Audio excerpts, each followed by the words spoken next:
जहर ये है कि तुम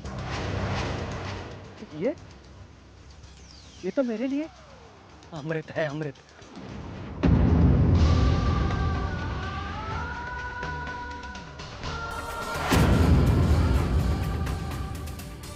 देखो, ई केस तुमको हारना तो है ही, लेकिन इतना आसानी से नहीं बाबू, इतना आसानी से नहीं।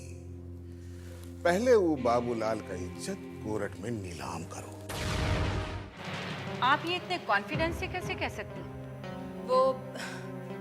वो मैं तो हंसिका जी, दो लोगों को साथ में देख लेने से उनके बीच का रिश्ता नहीं बताया जा सकता।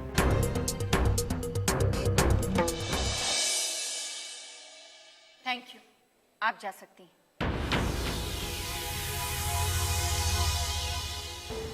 जज साहब, इन छोटी मोटी गलतफहमियों के आधार पर इन्होंने वीना के चरित्र पर उंगली उठा दी, ये जाने बगैर कि असलियत क्या है। ये लोग हमेशा वीना को डांटते फटकारते रहते थे। इन्होंने सिर्फ उसे शारीरिक कष्ट नहीं पहुंचाया, बल्कि मानसिक तौर पर उसे हमेशा परेशान करते रहते थे।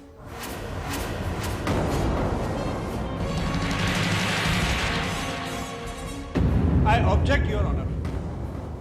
योर ऑनर, वीना पर इल्जाम किसी गलतफहमी के तहत ही नहीं लगाए गए।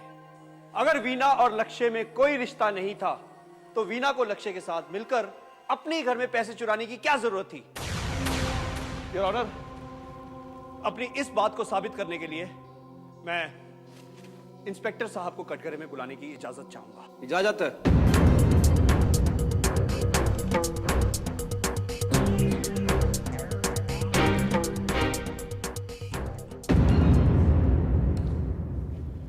इंस्पेक्टर साहब, आपने कुछ दिन पहले वीना और लक्ष्य को गिरफ्तार किया था।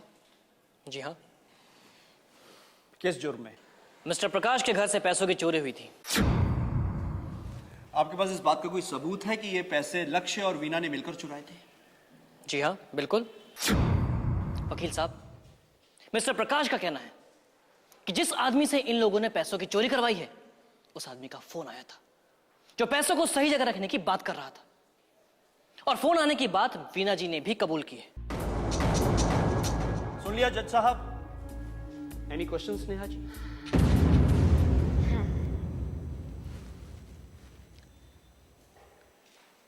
हाँ तो इंस्पेक्टर साहब, आपने सिर्फ फोन पे कही गई बातों के आधार पर वीना और लक्ष्य को गिरफ्तार कर लिया?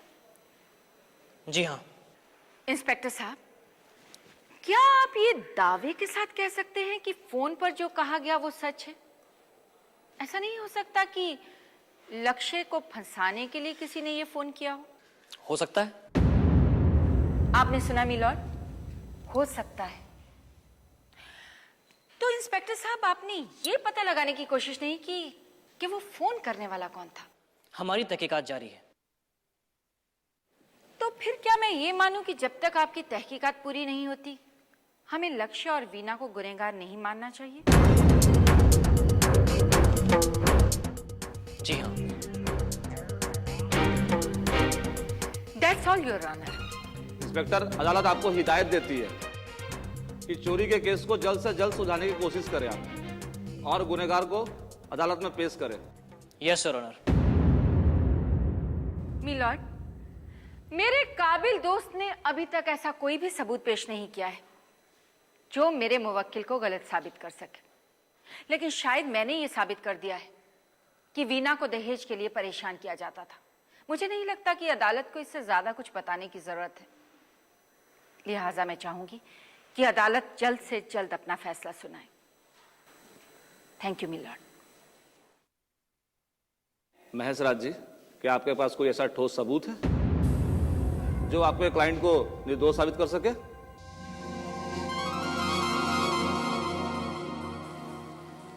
जज साहब, मुझे कुछ और जानकारियां हासिल करने के लिए एक दिन का वक्त चाहिए। अदालत कल तक के लिए मुलतवी की जाती है।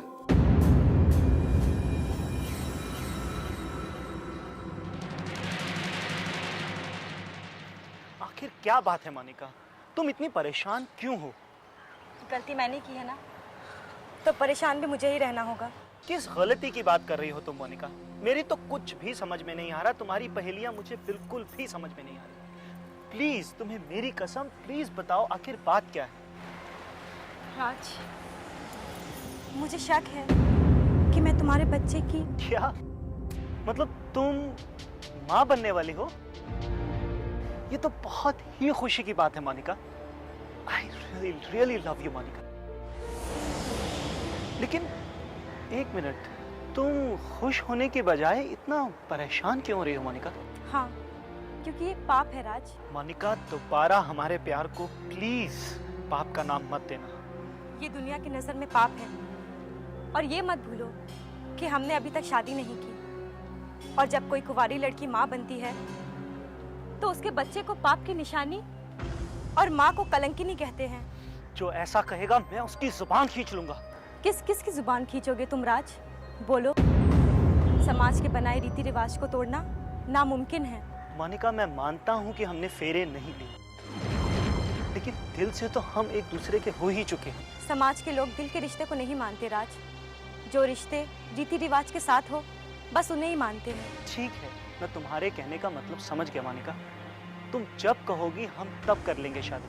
अच्छा बोलो, कब करनी है शादी? शादी तो हमें करनी ही होगी, लेकिन अभी हमें इंतजार करना होगा। तुम तो मेरे घर के हालात से वाकिफ हो राज।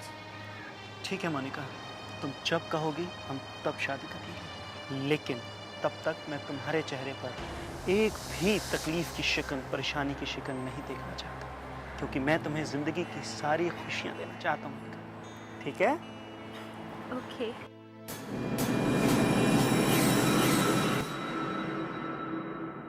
हेलो। हेलो, स्नेहा जी, मैं लक्ष्य बोल रहा हूँ। लक्ष्य? ये नाम सुना हुआ सा लगता है। आपने ज़रूर सुना होगा। एक्चुअली कोर्ट में आप जिसकी तरफ से पैरवी कर रही हैं, एक्चुअली उसके साथ मेरा नाम जोड़ा गया है। ओह, तो तुम वो लक्ष्य हो। कहो, कैसे फोन किया? स्नेहा जी, वीना एक भोली भाली लड़की है। दूसरे लोग जीतने के लिए हो सकता है कि मेरे नाम के साथ उसका नाम जोड़े, उस पर लांछन लगाए। ऐसे में अगर आपको कभी मेरी ज़रूरत पड़े तो मुझे ज़रूर हुक्म कीजिएगा। और मैंने आपको इसलिए भी फ़ोन किया है कि वीना तो कभी मेरी मदद लेना चाहेगी नहीं। देखो लक्ष्य, फिलहाल तो इस केस में तुम्हारी कोई ज़रूरत नहीं है, लेकिन हाँ, अगर तुम्हारी मदद की ज़रूरत हुई तो तुम्हें फ़ोन करूँगी। ओके?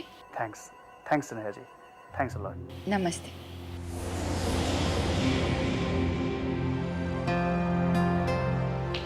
आओ।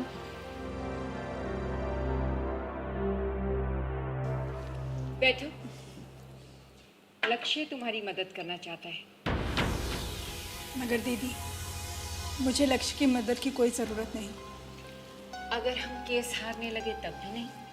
दीदी, मुझे हार मंजूर है, मगर लक्ष्य के साथ नहीं। मैं इसी बात की तसल्ली करना चाहती थी। मुझे तुम्हारी जीत के लिए लक्ष्य की जरूरत नहीं है। चलो चलो, चाय पियो, चाय ठंडी हो जाएगी।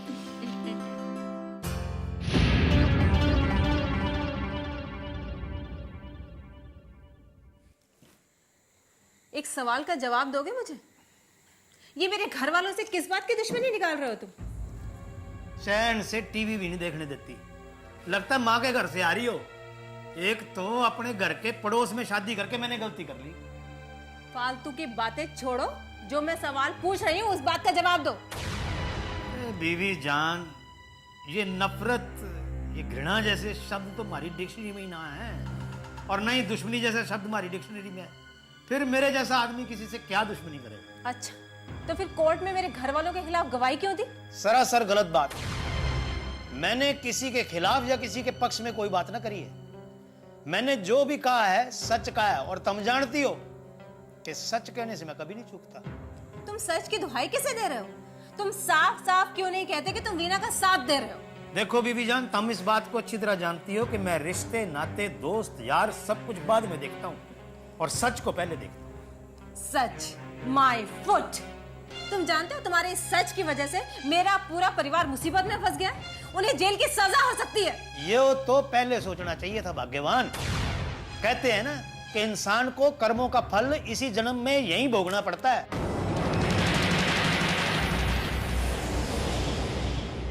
और लगता है थारे घर वालों का कर्मों का फल भुगतने का वक्त आ गया। वैसे वक्त तो थारा भी आ लिया।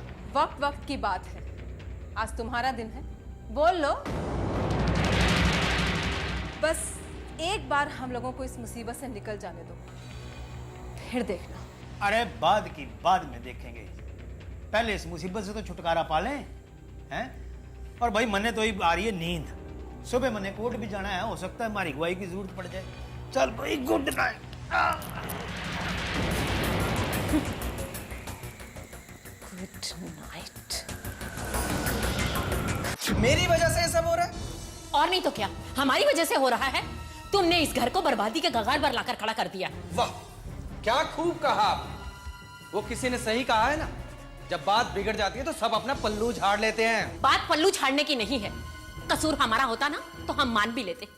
एक तो तुमने उस वीना को ढील दे रखी है, हमारे सामने आते हो तो कुछ और बोलते हो, उसके सामने जाते हो तो उसकी भाषा बोलते हो, तभी तो उसका हौसला बढ़ गया है। ये बिल्कुल गलत है। मैंने हमेशा से आपकी ही बात मानी है और मेरा दिल जानता है कि मैंने उसकी हर बात को नजरअंदाज किया है। क्यों, अफसोस हो रहा है? हाँ तो जाके उससे माफी मांग, गुलाम बन जा उसका, उसके पैरों में गिर जा, नाक से लकीरें निकाल। माँ, चिल्ला मत।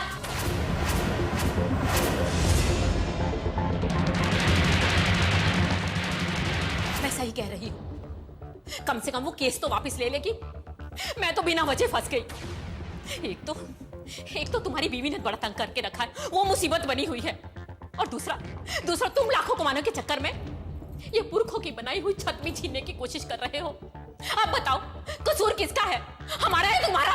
अगर मेरी गलती थी तो मुझे रोका क्यों नहीं रोका? कैसे रोकती आप? आपको लाखों रुपए जो आते हुए दिख रहे थे। माँ, एक बात तो सुनी थी मैंने कि दुख में हर कोई साथ छोड़ देता है, लेकिन माँ और पत्नी कभी साथ नहीं छोड़ते। माँ को तो देख लिया, दूसरी से क्या उम्मीद रखूं? वो तो इस घर में ही नहीं है।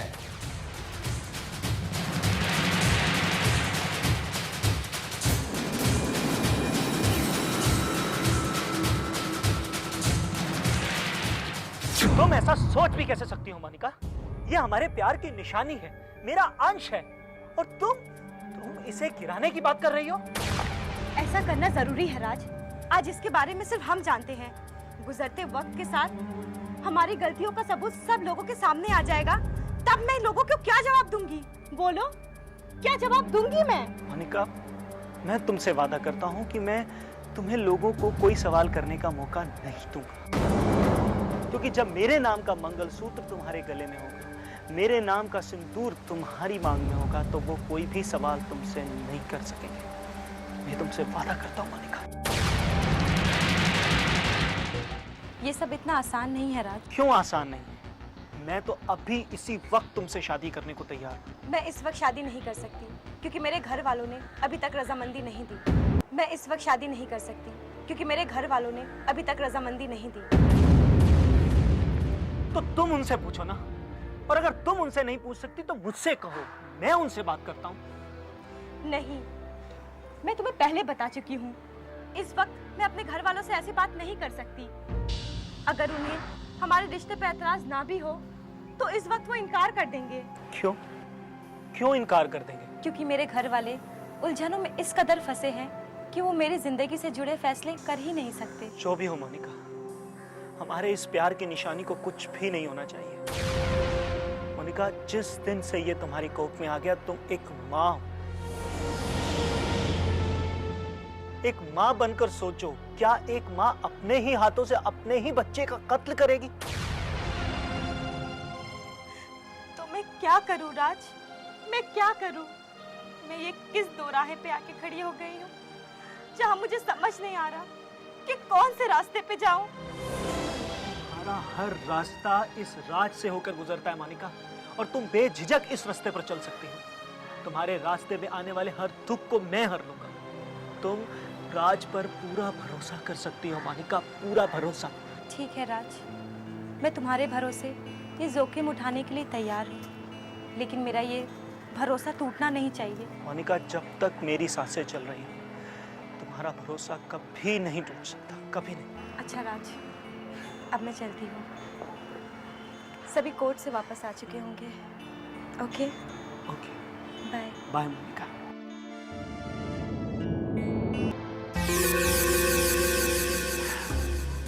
राज के भरोसे पे भरोसा कर रही है बेवकूफ लड़की। तू नहीं जानती कि राज कोई भी वादा अगर तुझसे करता है तो सिर्फ और सिर्फ तोड़ने के लिए करता है।